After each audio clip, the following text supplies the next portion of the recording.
just assume that most of you on the call are new, and I'm just going to give you a very high-level overview in a minute, just talking about who we are. Before I welcome our two guests today, Bob Caporale, who's on the board of the New York City chapter of Conscious Capitalism, and Dan Kowalski, a good old friend of mine. They'll be taking charge of this presentation today. But just a quick heads up about conscious capitalism. You know, what is it? What do we do? And but the movement was founded on the idea that the free market is good because it creates value. It's ethical because it's based on voluntary exchange of goods and services. It's noble and heroic and all that good stuff. But it does have serious problems, which is why we're all here today, to look at ways that we can improve the system, that it can be beneficial for all. I mean, we have the four tenets is really that you've got to make profit, but you really need a purpose beyond that. And having a good purpose has many benefits. Of course, your people will identify with it internally, and then your customers will also identify with it externally. So a strong sense of purpose is a vital ingredient in a healthy organization. Healthy culture basically meaning it's a good place to work. Servant leadership meaning you're the good boss, the one that's not just the authoritarian, the one that engages the entire team. And then, of course, it's having a multi-stakeholder perspective, and that it's the bigger community that you are there to serve. It's not only all that stuff being good and feel good, but of course, it's really good for business as well. And our founding father, Raj Sisodia, wrote about this concept extensively in many of his books, just saying how being companies of firms of endearment, those that practice the principles of conscious capitalism, do exceptionally better in terms of financial performance as well. If you look at the global community, there are some well-recognized brands there that are part of this group. There are 50 chapters globally. Connecticut chapter is one of 40 nationally in the US, and it represents many employees and so on.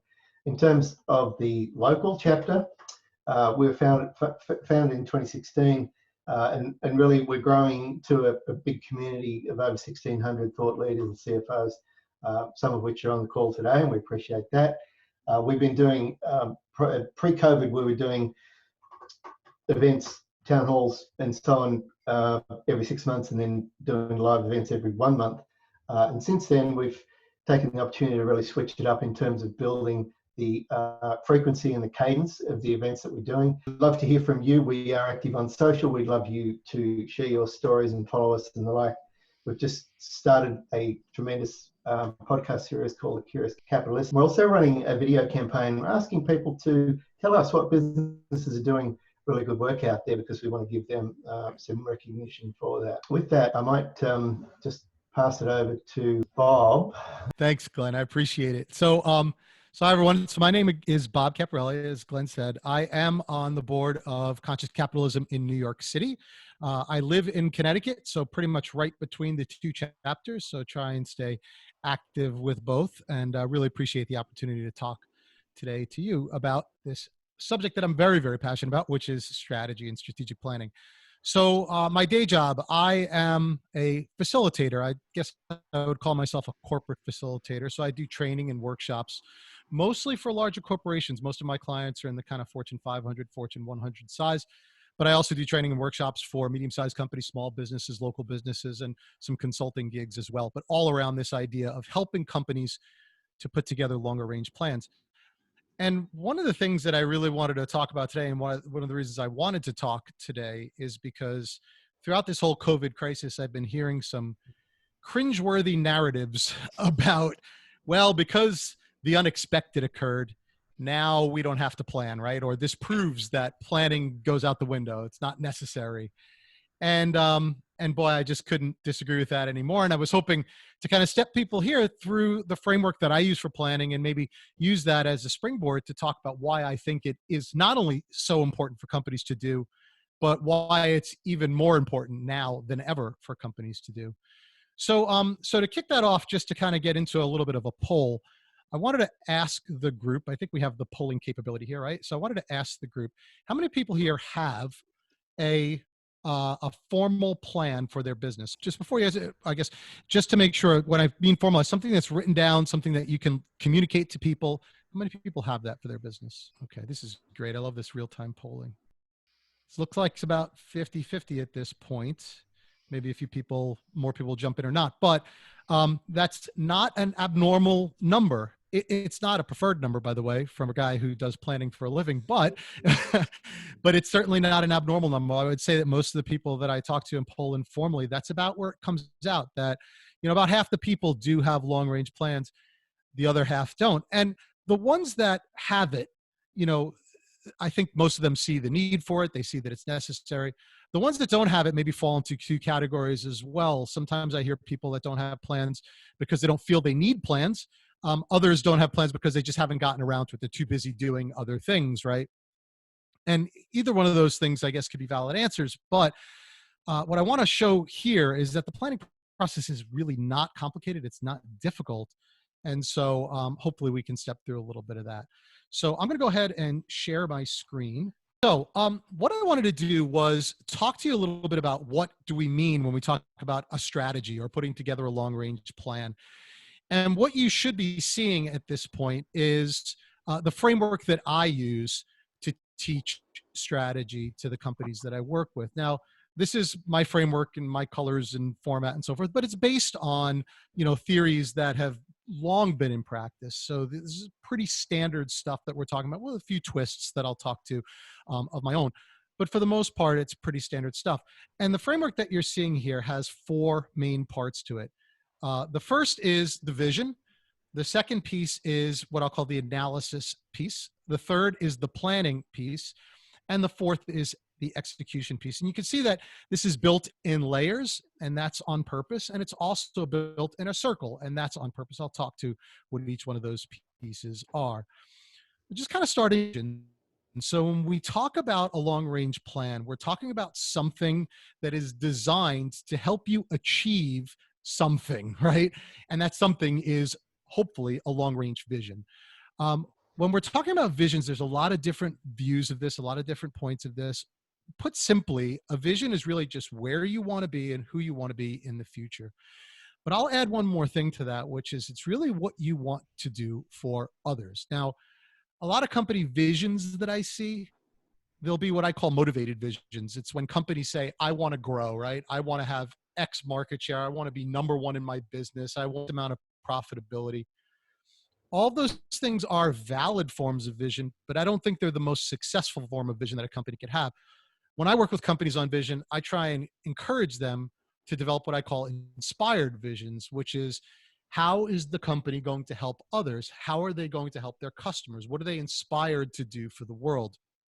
Profit and all the other things that you're motivated to achieve should come as a result of you helping your customers, right? That's where customers will reward you. And that's also one of the core tenets of conscious capitalism. So it's really, really important not only to have a vision, but also a vision that actually does something positive for your customers. Once you have that vision, now you can go to the second layer of this framework, which is basically analyzing your situation. And in this case, we have three different pieces to analyze. One is your market situation. This is your customers, right? So who are they? What are their needs? How would you group them? What are their segments? The second is your industry piece. So an industry is a grouping of companies that serve customers. And so your industry is going to consist of the competitors that are competing for those same customers, and also all the macro trends that the competitors are facing, whether those are social trends, economic trends, technological trends, things of that nature. And then the third piece of this is the business piece. So this is analyzing your own businesses. What is your strengths? What are your weaknesses? What are your capabilities? What do you want to achieve? And what have you achieved in the past? When you take all of these things together, this is analyzing your situation. Some people will call this a situation analysis. And essentially what you have to do is do this analysis before you start putting together actions to achieve your vision. Because if you don't know what you're dealing with, your actions are going to be ineffective. So once you've done that piece, now you can move to the core of your strategy, which is the planning piece. And planning has three pieces as well. One is setting the goals for what you want to achieve, which has to tie to your vision. But your goals are going to be a little bit more granular. These are going to be, in some cases, shorter term. These are going to represent milestones on your way to your vision. So all of that is going to be in your goal planning. Once you know what it is that you want to achieve, now you can start putting together a list of options that will allow you to achieve that. And this options is really important as well, because this is going to be an ongoing list of things that you could do to help you to achieve your goal. And then what you're going to do with that list is you're going to choose which of those actions you actually want to implement for your strategy. And why this is important is because your actions are not always going to work, which means you need that option list to go back to and start picking other options when things that you're trying to do aren't necessarily effective or when the world changes. So once you have your plan, then the last part of this is to execute it, right? And executing it means making investments, getting results, tracking those results, and then constantly circling around your vision and changing these things dynamically as you go. Your analysis is going to change, right? Markets, industries, businesses, all that's going to change as you go. Your goals, your options, and actions have to be a little bit dynamic as well with respect to those things that are happening in the marketplace. And all of this is going to pivot constantly around your vision. So when we're talking about companies planning, that's essentially what we mean. Now, what I think is important about this and why I wanted to show you how easy it is to do this, right? And what these parts are, is because when somebody says, well, planning should go out the window, they're almost implying that once you have a plan, nothing is ever expected to change. And that just couldn't be further from the truth. The whole point of having a plan, in fact, is so that when things do change, you can plug that back into your plan, and then you can change just the parts of the plan that were affected by whatever changed in the marketplace. Without having that, you're basically just doing random actions. You're zigzagging all over the place. And that's a really, really difficult thing for a company to do. When companies don't have a plan, basically they're just reacting to anything that happens, right? And they're starting over from scratch with every action that they want to take. And that is highly, highly inefficient, highly ineffective. For your employees, it's frustrating as anything because they don't know what they're working for, right? They don't know what the values of the company is. They don't know what the purpose of the company is. They just see you kind of reacting and making random moves all over the place. And then I would say for your customers, it's equally confusing. So not having a plan is a really, really, in my mind, a really poor thing for a company. But the other piece is that I think this is the best time for companies to double down on their planning.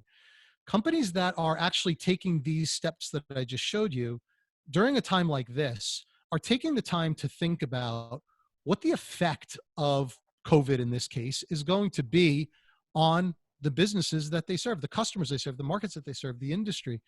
What is going to be the effect? And if companies are just kind of sitting back, waiting for things to come back to normal, those are the companies that probably won't be as successful as the ones that are taking time to analyze their situation, really think about where they want to go in the future, think about how things will change, and then put a plan in place that will address that. So if you just take industries that quite honestly made a business out of jamming people together in close quarters and extracting as much money as they can out of them, that was a bad business model to begin with, right? And that business model, in my mind, shouldn't have sustained itself before. It certainly won't sustain itself after this crisis. But those companies, in those industries, and, we can name them, right? Airlines, restaurants and bars, sporting events, even theaters in New York, right? These are all businesses that relied on cramming as many people into a confined space as possible. That probably won't fly going forward. So the companies that are thinking about that, doing that analysis, and thinking about how the world will change, they put a plan in place for a new environment, a new reality. Those are the ones that are going to succeed in my mind. So that's the main purpose of long-range planning. That's why I wanted to talk to you about it today. But I also want to acknowledge the fact that, no matter how good your long-range plan is, things will need to be dynamic. Things will need to change. And there are techniques that you can use when you need to be making those short-term changes that are not random, right? And that's where I'm going to hand it over to Dan Kowalski, who Dan is going to talk to us a little bit about those shorter range actions and things that you can take to still marry with your plan when things do change. Before I hand it over to you, Dan, I just want to give people one place that they can go. This is not an advertisement for my company. It's really a resource for you. So the training business I have is Strategy Generation Company. If you go to strategygeneration.com and click on the Our Company link, you'll see the framework that I just stepped you through, and there's a place that you can download the framework. There's also a place that you could explore the framework. So you can just go and click that button. That'll take you to a place where you could download a 2-page PDF. It's completely free, and it explains all the different steps that I just explained. So you can apply this or something similar like this to your business. But I really, really recommend that you use some type of planning process if you possibly can. So with that, I'm going to go ahead and stop sharing my screen and hand it over to Dan. Hi, everyone.